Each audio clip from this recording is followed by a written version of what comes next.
We now have this business report from the Eagle News Business Desk.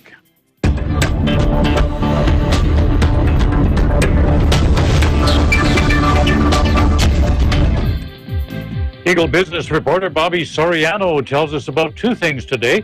First, Johnson & Johnson has announced a $100 million settlement package in the baby powder lawsuits. And NVIDIA begins a virtual GPU conference.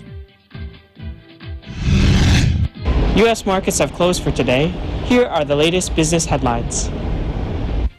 Johnson & Johnson, one of the largest companies in the world and responsible for making everyday items from Band-Aids to Tylenol, has announced a $100 million settlement package over lawsuits alleging that the company's baby powder caused cancer, as reported by Bloomberg. The lawsuits stem from a 2018 Reuters investigation that alleged company leaders knew that their calcium-based baby powder contained trace amounts of the cancer-causing carcinogen asbestos.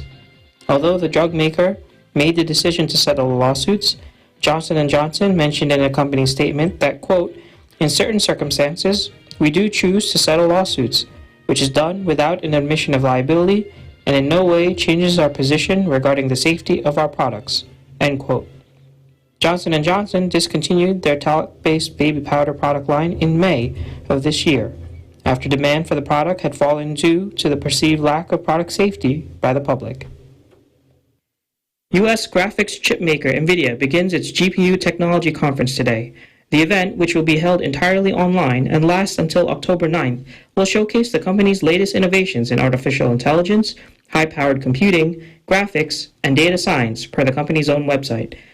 Investors will be particularly focused on trying to gain insight on the direction that NVIDIA's recent acquisition of British-based semiconductor company ARM will go, whose processing chips power many of today's smartphones. NVIDIA's acquisition of ARM from Japanese conglomerate SoftBank in mid-September raised many eyebrows, not just for its extremely high price tag of $40 billion, but also for the possible shakeup the acquisition may lead to in the semiconductor industry. NVIDIA, now valued at over $315 billion, has already exceeded the market valuation of longtime industry leader Intel.